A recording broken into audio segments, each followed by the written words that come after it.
Hello and a very warm welcome to the Easy English Podcast. I'm James, and I'm absolutely delighted to be here with you today for what I think is going to be a really fun and useful episode. We've been looking forward to sharing this content with you. And I'm Anna. It's so wonderful to have you listening with us today. Whether you're tuning in during your morning routine, on your commute home from work, or while relaxing in the evening, we're genuinely thrilled you've chosen to spend this time improving your English with us in such a relaxed, natural way. Today, we're diving into a topic that's incredibly practical and will instantly make your English conversation sound more fluent and authentic. We're going to explore English idioms, but not just any idioms. We're focusing specifically on those magical phrases we all use to react naturally to what other people tell us in everyday conversations. That's exactly right, James. These are the expressions that act as your secret weapon. They help you respond smoothly when friends share news, when colleagues explain situations, or even when you need to politely disagree with someone without sounding rude. They're the glue of natural-sounding dialogue. So, here's our clear plan for this episode. First, we'll gently immerse you in a short, completely natural conversation between two coworkers, David and Emma. You'll listen to them chat over their lunch break in the office cafeteria. Just try to relax and absorb the general flow of their conversation. After that, we'll gently press pause on their story. James and I will come back and carefully break down every single useful idiom you heard. We'll explain the exact meaning, the subtle context in which it's used, and, most importantly, how you can confidently start weaving these expressions into your own English conversations starting today. So, find a comfortable spot, maybe grab a notebook if you'd like to jot down anything that stands out, and let's begin by listening in on David and Emma. Here we go! Perfect. Now, let's listen carefully to David and Emma. They're good friends who work in the same office, and they're catching up during their lunch break today. As you listen, try to notice how they react to each other's stories. Pay special attention to those natural English phrases that help them express surprise, agreement, or even polite disagreement.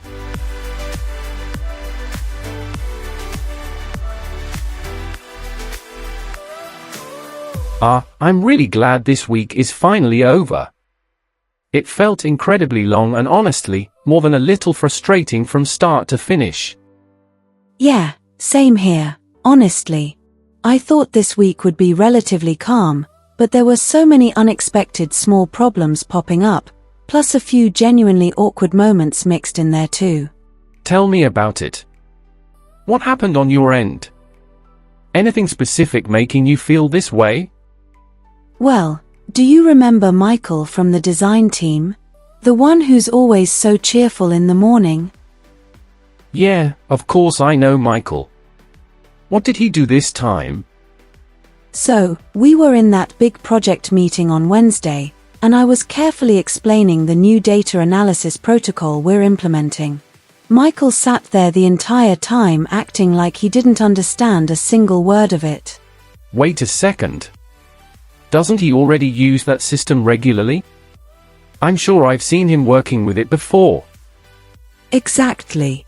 That's what made it so strange. He actually trained me on the basic functions when I first joined the department 6 months ago. He knows that software inside out, every feature and shortcut. Well, you could have fooled me based on that behavior. He really gave a convincing performance of someone who had no idea what was going on. And that wasn't even the only strange thing that happened this week.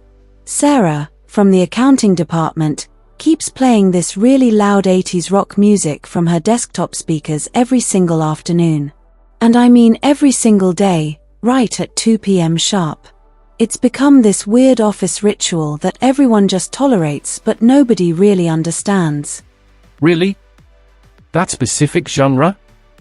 Well, pause or leave, I don't quite know what to say about that. I suppose there's no accounting for taste, as they say. Everyone has their own unique preferences, I guess. but you'd think in a shared workspace people would be more considerate about their musical choices, especially during work hours. Yeah, I understand everyone has different tastes, but that's exactly what headphones were invented for, right? It's a shared office space, after all. Some of us are trying to concentrate on complex reports while others are apparently having their personal rock concert. Hey, by the way, are you still seriously considering leaving the social committee? You mentioned last week you were thinking about it. Yeah, I'm leaning towards it, to be honest. I've been handling about 90% of the work completely alone recently, and now they want me to single-handedly organize both the annual team-building retreat and the quarterly staff appreciation party. It's just becoming too much for one person to manage effectively. That sounds like an enormous amount of work for one person. If the situation doesn't improve soon, do you have a solid backup plan in mind? I mean, you've put so much effort into that committee already, it would be a shame to see you leave. Well, yeah, I've thought about it quite carefully. If all else fails, I'll just focus entirely on my core job responsibilities and let someone else on the committee step up to handle the event planning. I simply can't do everything they're asking me to do without sacrificing the quality of my main work projects. That makes complete sense. You've already contributed more than your fair share to that committee, honestly. Sometimes you need to know when to step back for your own well-being. Oh, and before I forget, congratulations on presenting the quarterly financial review this morning. I thought you handled it really well under pressure. Thanks, I appreciate that. But to be completely honest, it wasn't even supposed to be me presenting today. Mark was scheduled to do the entire presentation, but he called in sick this morning, and our manager literally pulled me aside 30 minutes before the meeting and asked me to step in and cover for him. Really? But you looked so confident and prepared up there. I would have never guessed you were thrust into that situation with such short notice. How did you manage to pull it off so smoothly? Well, you know how these things go sometimes. I just helped with one small section initially, then someone asked for clarification on the data, then the director wanted more details about the projections, and before I knew it, one thing just led to another, and suddenly I was presenting the entire 60-page report to the whole executive team. That's actually quite impressive, even if it was unplanned. Though I have to ask, are you still feeling a bit embarrassed about what you said to Rebecca yesterday? I saw you two talking by the coffee machine, and she looked a bit, well, surprised afterwards. Oh, don't even remind me. We were having a perfectly nice chat during the lunch break, and I meant to give her a genuine compliment about her project presentation. I said it was much better than I expected. As soon as the words left my mouth, I knew it came out completely wrong. Oh no. Did she take it the wrong way? Sometimes our compliments can sound a bit awkward even when we mean well. Yeah, she definitely did. She didn't say anything negative, but her smile just vanished instantly. I tried to explain what I actually meant, but the damage was done. I have a feeling this is one of those moments I'll never live down around the office. She'll probably remember that awkward comment every time we interact now. Well, try not to be too hard on yourself. We've all had those foot-in-mouth moments at work. I'm sure she'll understand it was just a poorly worded compliment once she thinks about it.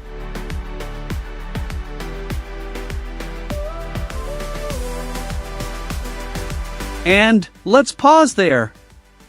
What a wonderfully natural conversation between David and Emma, don't you think, Anna? They perfectly demonstrated how we use these reactive idioms in everyday workplace conversations. Absolutely, James. I felt like I was right there at the table with them, sharing coffee and office stories. They used some brilliant, high-frequency expressions that we're going to break down right now, starting with the very first one we heard. Let's begin with David's reaction when Emma described Michael's behavior in the meeting. He said, "Well, you could have fooled me."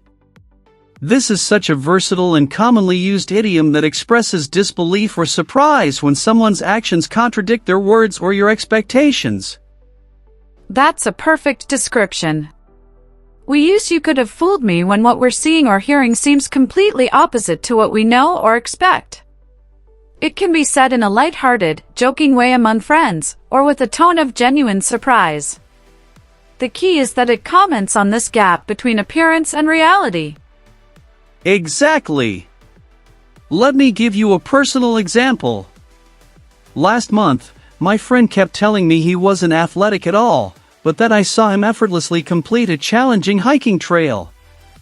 When he finished, I smiled and said, "You could have fooled me." It was my way of saying his actions completely contradicted his words, but in a positive, impressed way. I love that example. And this brings us to an important point about this idiom: the tone and context completely determine whether it's playful or more serious. With friends, it's usually light and fun, but in different situations, it could carry more skepticism. Precisely. Now, let's look at the next wonderful expression Emma used when discussing her colleague's music taste. Which was "there's no accounting for taste." This is one of my personal favorites because it's such a polite and diplomatic way to acknowledge that someone's preferences are different from yours, without being judgmental or rude about it. It really is the perfect social lubricant for those slightly awkward moments. When Emma said this about her colleague's 80s rock music, she wasn't being mean, she was simply acknowledging that people have different tastes, and that's okay. It's a way of saying, "I don't personally understand this preference, but I respect your right to have it." Exactly. I remember when my cousin decorated his entire apartment in bright orange and purple, colors I would never choose for myself. When he asked what I thought, I just smiled and said, "Well, there's no accounting for taste." It was a gentle way to be honest while still being supportive of his personal style. That's a perfect real-world example. Now, let's look at the next practical phrase David used: "if all else fails." This is what I call a planning idiom. It shows you're thinking ahead and preparing for different scenarios. David used it when talking about his backup plan for the social committee. And it's so useful because it has this built-in optimism. You're not assuming things will go wrong, but you're wisely preparing just in case. I use this all the time when making travel plans. We'll try to find a nice hotel downtown, but if all else fails, we know there's that reliable chain near the airport. I do the same with cooking. I'll attempt this complicated new recipe, but if all else fails, we can always order pizza. It takes the pressure off while still allowing you to aim high. The beauty of this phrase is that it makes having a plan B sound smart rather than pessimistic. Absolutely. And for our listeners, these first three idioms work beautifully together. They help you express surprise, accept differences, and plan wisely. Now, let's explore the next fascinating phrase from their conversation. Which takes us to that wonderful storytelling phrase David used: "one thing just led to another." This is what I call the connector idiom. It helps you smoothly explain how a series of small, connected events resulted in a much larger outcome than originally intended. It's absolutely perfect for when you want to tell a story but don't need to explain every single detail in between. When David described how he ended up presenting the entire report, this phrase beautifully captured that domino effect where each small action naturally created the next situation. Precisely. I used this just last week when explaining how I ended up organizing our neighborhood block party. I initially just offered to help with the invitations, but then one thing led to another, and suddenly I was coordinating food, music, and decorations for 200 people. That sounds familiar. The magic of this phrase is that it acknowledges there were steps in between, but we're choosing to skip over them for the sake of the story. It's particularly useful for explaining those situations where you somehow ended up with much more responsibility than you originally signed up for. Now, let's explore our final idiom from their conversation, which is probably the most emotionally vivid one: "I'll never live it down." David used this after his awkward compliment to Rebecca, and it perfectly captures that feeling of social embarrassment that just seems to stick with you. This phrase expresses that worry that people will remember your mistake or awkward moment forever. Even though rationally we know most people forget these things quickly, in the moment it feels like this embarrassing incident will become part of your permanent reputation. I think every single person listening has had at least one "I'll never live this down" moment in their life. Mine was accidentally sending a personal message to my entire department instead of just to my wife. I still get gentle teasing about it years later. And that's exactly why this idiom is so useful. It gives voice to that universal fear of social embarrassment while also being relatable enough that people usually respond with understanding and their own similar stories. So, let's take a moment to gently recap these 5 fantastic expressions we've explored today. Each one serves a unique purpose in helping you navigate social situations in English with more confidence and natural flair. We began with "you could have fooled me," your go-to phrase for expressing surprise when reality contradicts expectations. Then we explored "there's no accounting for taste," the perfect diplomatic response when encountering different preferences. Next came the practical "if all else fails," an essential planning phrase that shows you're prepared for alternative outcomes. We then discovered "one thing just led to another," that wonderful storytelling shortcut that explains how small steps created big results. And we concluded with the emotionally vivid "I'll never live it down," giving voice to those moments of social embarrassment we all experience. Each of these idioms adds color and authenticity to your English conversations. What's beautiful about these expressions is how they work together to help you handle various social scenarios, from surprise and disagreement to planning and even embarrassment. They're the linguistic tools that make your English sound genuinely natural. Remember, the goal isn't perfection. It's about having more tools in your communication toolbox.